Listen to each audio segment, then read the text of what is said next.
নমস্কার বন্ধুরা, কস্তুরীস কিচেনে সকলকে স্বাগত জানাই। আজকে আমি পার্শে মাছের টক ঝাল মিষ্টি ঝোল বানিয়ে দেখাবো, যেখানে কোনো রকম মশলা লাগবে না, অথচ ভীষণই সুস্বাদু। তো চলুন ভিডিওটা তাহলে শুরু করে দিই। আমার চ্যানেলে নতুন বন্ধু হয়ে থাকলে চ্যানেলটা সাবস্ক্রাইব করার জন্য অনুরোধ রইল। তো এই পার্শে মাছের টক ঝাল মিষ্টি ঝোলের জন্য এখানে আমি নুন দিলাম হাফ চামচ মতো, আর হলুদ দিলাম হাফ চামচ মতো। খুব ভালো করে কিন্তু মাছগুলোকে এটা মাখিয়ে রেখে দিতে হবে 10 মিনিট, যাতে নুনটা এই মাছের মধ্যে ঢুকে যায়। আর এখানে পার্শে মাছ আছে 500 গ্রাম। তো রান্নাটা শুরু করবো, এই জন্য আমি ফ্রাইং প্যান বসিয়েছি। এই যে গ্যাসের ফ্লেম অন করে আর ভালো করে গরম করে নিয়েছি। এটা কিন্তু গরম করা ভীষণই দরকার, তাহলে ফ্রাই করার সময় প্যানের গায়ে লেগে থাকবে না। এবারে এর মধ্যে আমি দিচ্ছি রাইস ব্রান অয়েল, সরষের তেলেও রান্নাটা অয়েল। এখানে আমি 4 টেবিল চামচ তেল দিয়েছি। তেলটা ভালো করে গরম করে নেবো, সামান্য পরিমাণে এখানে নুন দিয়ে দিচ্ছি। এবারে তেলটা গরম হয়ে গেছে, আমি মাছগুলো ভেজে তুলে নেব।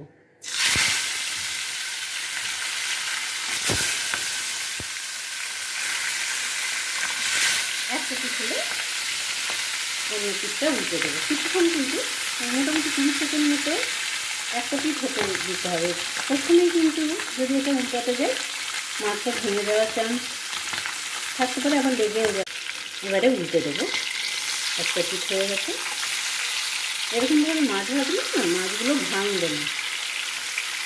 যাদের নতুন নতুন বিয়ে হয়েছে তারা তো এগুলো আগে তো রান্না করে না, সেগুলো জানে না। এইভাবে তোমরা দেখে করবে, আশা করি তাদের উপকারে আসবে। তাদের জন্য কিন্তু এই ভিডিওগুলো বানানো।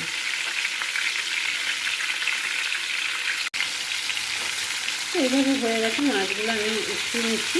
উঠিয়ে একটা প্লেটের মধ্যে রেখে দেবো।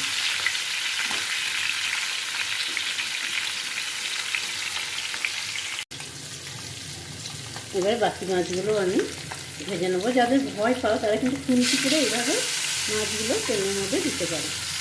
এই যে সমস্ত মাছগুলো আমি ভেজে উঠিয়ে নিয়েছি। এবারে এই তেলের মধ্যে আমি কয়েকটা বড়ি দেবো, তো এই হলে তাই বড়ি একটুখানি ভেজে নেব। বড়িগুলো ভাজা হয়ে গেছে, উঠিয়ে নিচ্ছি।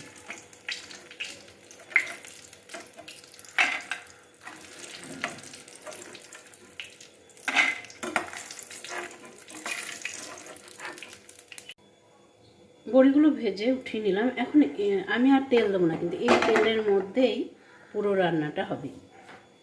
দেখছেন তো কত কম তেল, আর মশলাও লাগবে না। আপনারা পুরো রান্নাটা দেখতে থাকলে বুঝতে পারবেন। তো এখানে আমি কিছু ফোড়ন দেবো, এই জন্য 5 ফোড়ন যেটা আর কি। তো আমি এটা আলাদা আলাদাভাবেই আমার রাখাচ্ছে করে নিয়েছি। মৌরি, কালো জিরে, সামান্য একদম এরকম চিমটে উঠিয়ে মেথি, একটু সর্ষে, গোটা জিরে আর একটা শুকনো লঙ্কা ফোড়ন দিচ্ছি। এটা মোটামুটি 15 সেকেন্ড মতো ফ্রাই করে নিতে হবে।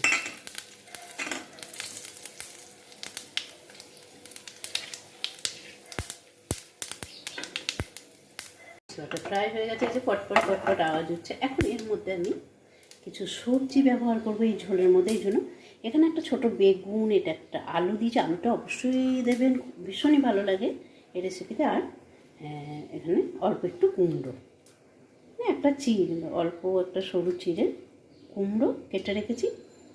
আর এখানে নিচে আমি 5টা মতো টমেটো, খুব ছোট না আবার বড় টমেটো না, কিন্তু মিডিয়ামের থেকে একটু ছোট। আচ্ছা, এখন আমি ভেজে নেব সমস্ত সবজিগুলো। ভেজে নেবো বলতে এগুলো সব দিয়ে দিচ্ছি এর মধ্যে একে একে।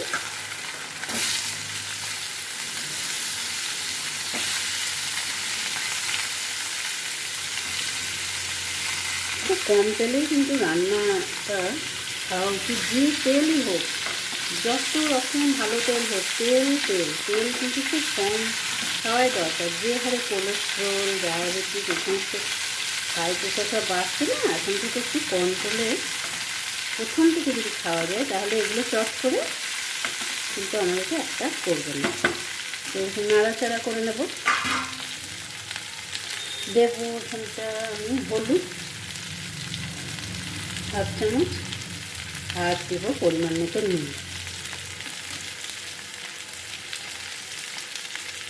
আর এখানে আমি কাঁচা লঙ্কা দিচ্ছি, একটা শুকনো লঙ্কা দিচ্ছি।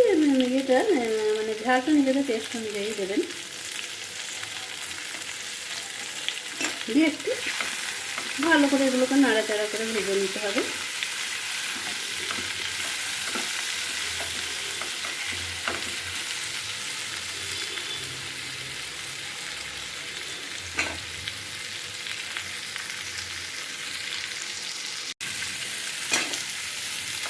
ভালো করে নাড়াচাড়া করে আমি হালকা করে একটু করে এগুলো মানে ভেজে নিচ্ছি। তো এবারে আমি টমেটোটা দিয়ে দিচ্ছি, আমি দিয়ে ভালো করে এটাকে আবার নাড়াচাড়া করে নিতে হবে।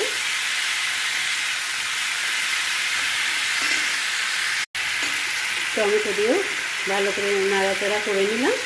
দেখতে কি সুন্দর লাগছে, দেখুন খেতে এরকম ভালো লাগবে। এবার আমি মধ্যে জল দিয়ে দিচ্ছি, একটু ঝোল ঝোল হবে তো, আর এটা সিদ্ধও হবে। আর বড়িগুলো না, ঘরে বানানো বড়িগুলো একটু টাইম লাগে, এখানে এর মধ্যে আমি দিয়ে দিলাম।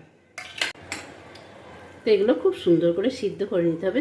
এটা প্রেশার কুকারেও কিন্তু এটা দিয়ে সিদ্ধ করা যেতে পারে, বা ঢাকা দিয়ে ভালো করে এগুলো সিদ্ধ করে নিতে হবে। তো সমস্ত সবজি বড়িগুলো সিদ্ধ হয়ে গেছে। এবারে এর মধ্যে একটুখানি মিষ্টি দেবো, খুব সামান্য পরিমাণে দেবো। তো আমি এখানে খেজুরের গুড় দেবো। এই যে শীত তো পুরো শেষ, কিন্তু গুড় কেনা আছে, খেজুরের পাটালি কেনা আছে, এগুলো আমি এই তরকারিতে দিয়ে দিয়েই শেষ করবো। এখন অত একটু পিঠেও খাওয়া যাবে না, তো এখানে মিছরিও আপনারা ব্যবহার করতে পারেন, বা চিনি যারা ব্যবহার করেন। গুড় দিলাম একটু।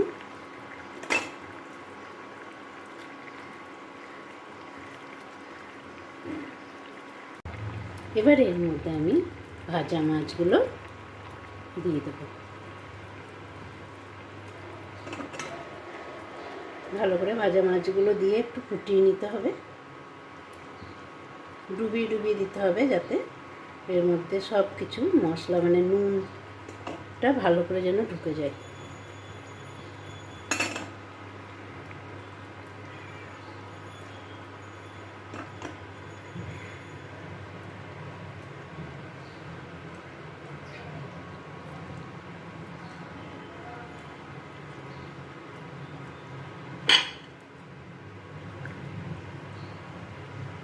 এইভাবে ডুবিয়ে দিয়ে একটুখানি জায়গাটা ছোট হয়ে গেছে,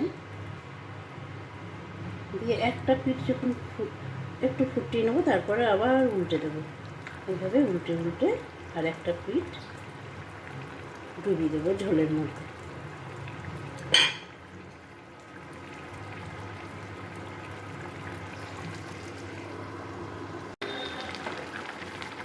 তো মাছগুলো ঝোলে ডুবিয়ে দেওয়ার পর আমি আবার উল্টে পাল্টে ডুবিয়ে দিচ্ছি, আর খুব ভালো করে কিন্তু ফুটিয়ে নিয়েছি। মাছগুলো সুন্দর করে সিদ্ধ হয়ে গেছে। তো এবার গ্যাসের ফ্লেমটা আমি অফ করে দেবো। আমার পুরোপুরি রেডি হয়ে গেছে। আপনারাও এইভাবে রান্না করে দেখুন, আশা করি সকলের ভালো লাগবে। ভালো লাগলে লাইক করবেন, কমেন্ট করে জানাবেন, আর বেশি বেশি করে শেয়ার করবেন। আর আমার চ্যানেলে নতুন বন্ধু হয়ে থাকলে চ্যানেলটা সাবস্ক্রাইব করার জন্য অনুরোধ রইল। ভালো খান, সুস্থ থাকুন। আজ এই পর্যন্ত, ধন্যবাদ।